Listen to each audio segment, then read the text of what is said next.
So, I was thinking at some point today that there wasn't a lot of pictures or videos of myself within the past couple of years. And so I thought, why not just start to document my life? So, here's entry 1.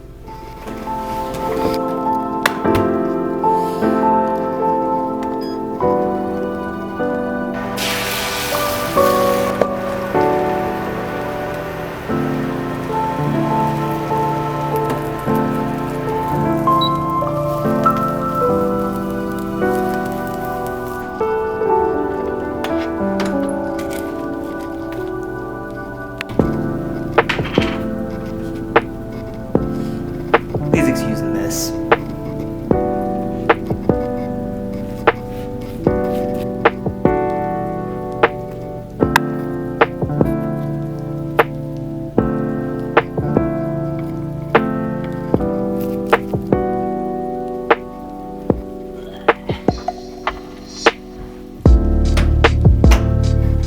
So,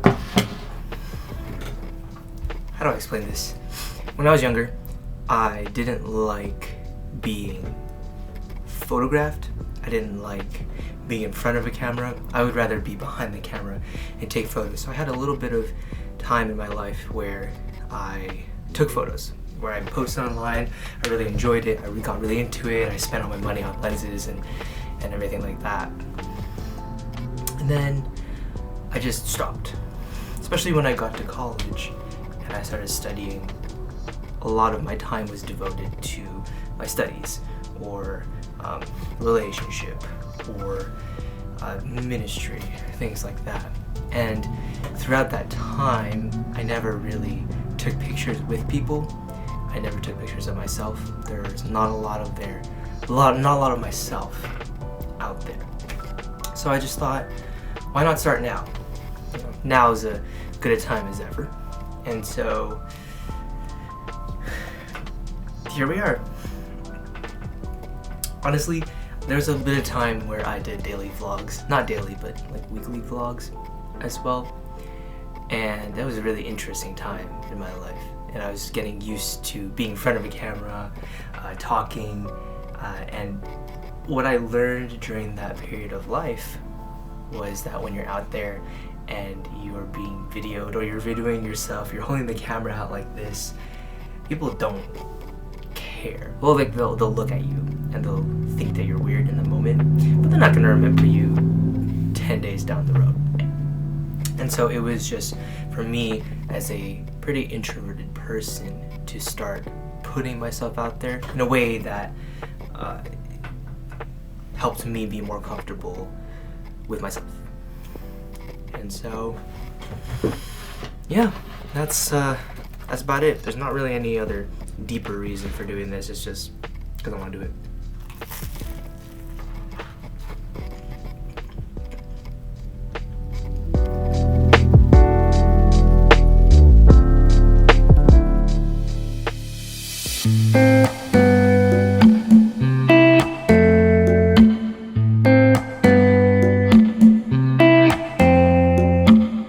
For today's documentation, I am making cookies because we got invited to, when I say we, me and my sister got invited to a bunch of Thanksgiving gatherings for tomorrow, and I just didn't want to go in empty-handed, so I decided to make cookies. Cookies. Look at that. Oh, will it focus? Guess not. You know, I didn't think baking would be this relaxing, but I feel pretty relaxed. So please excuse the mess again because I need to clean everything up. Don't mind that. Anyways, this is a batch of cookies that I finished already. It's a little dark, but see, look at that. It all came from this, a box of cake batter.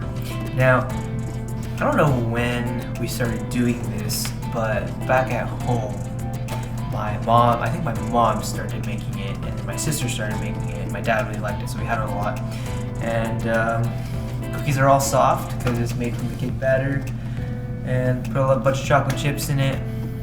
Goob. So one of the things that I don't I enjoy cooking, but one of the things that I don't enjoy about cooking is the dishwashing part, because having to wash dishes and everything is just I don't want to do it. And honestly, it's just tedious, but gotta have those clean dishes. Okay, so batch of cookies is done. I'm gonna show you the trick to this. So my dad doesn't like how the cookies end up when they're done. You see how they're like a little puffy? So the secret is to take a spoon and you just go plop, plop, plop, plop, plop, plop, plop, plop, plop, plop, plop, plop, plop, plop. Just kind of plop it on there to make it flat. Yeah. Oh no, the chocolate. My bad. So I'm hoping that the people's houses that we go to tomorrow will enjoy these cookies as much as my family does. But I guess I'll let you know what happens. No, they don't have to be perfect. One of the things that I struggled a lot with as a kid was that I was very much a perfectionist. Actually, I still am a perfectionist. But what I learned is that you just gotta do your best. Things in life aren't always gonna be perfect, but you can always do your best to make it as close to perfect as you can, while also telling yourself that you are still human, and if you make a mistake, you make a mistake. Just gotta do better next time. I went out with my sister today, and I wanted to just take some videos of us out there, and I bought a new camera, the one that's filming right now, a new Fujifilm camera. I had a Canon camera before, and we were just trying to figure out how to use it. We couldn't figure it out because all the footage was overexposed. It's still really bright.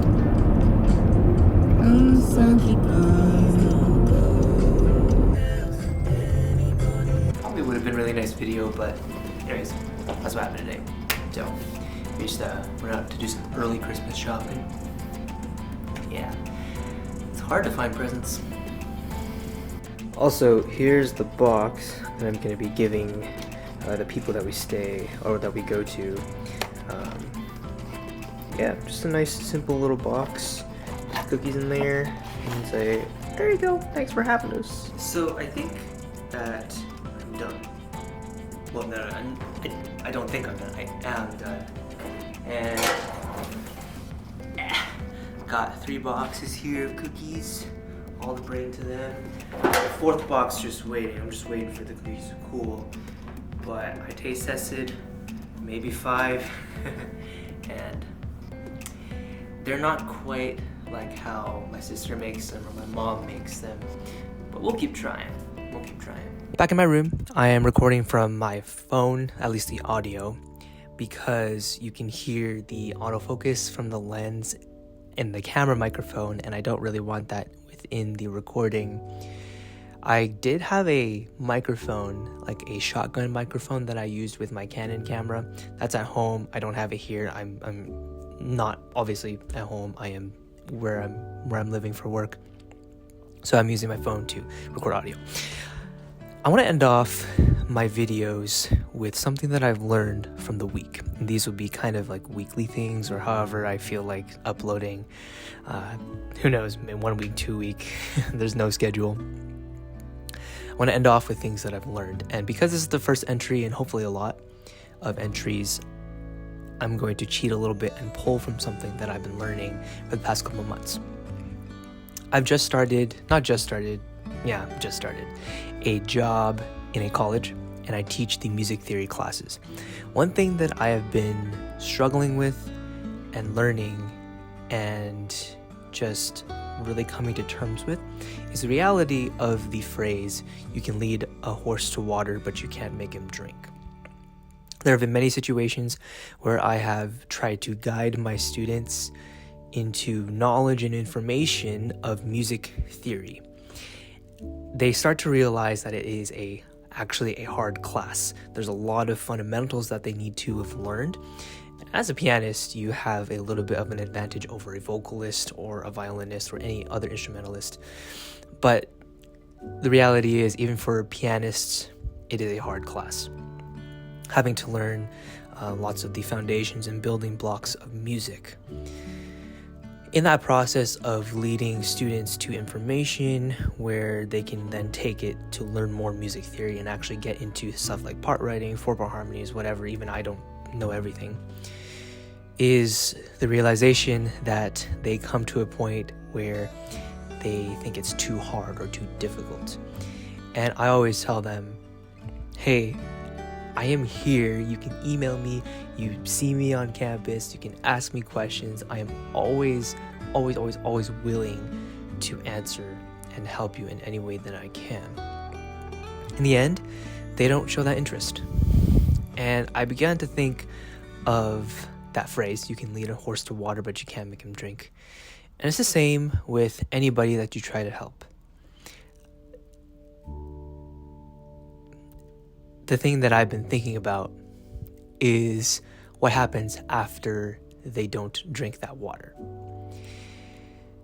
You shouldn't stop trying to help them. You shouldn't ever stop trying to guide them to that water and saying, hey, look, it's right here. Take a drink. And it's frustrating. I get it. And I know. And I'm sure a lot of you know as well. And the thing is, you shouldn't stop. As a teacher, I should not stop offering my help and my hand to help guide those students in understanding whatever questions or whatever concepts they may need to know. Same is true for when you help somebody else. Maybe they don't want your help or they won't accept your help. Don't be pushy. Don't try to force your help on them, but always be there for them. In the case that they do come by or they do need something, I think the presence of somebody being there and knowing that there is somebody there is even still a great comfort. And sometimes that's all a person needs, is to know that you're there. So you can lead a horse to water. You can't make him drink. That doesn't mean you should leave the horse alone. If you made it to the end of the video, thanks for watching. See you next time.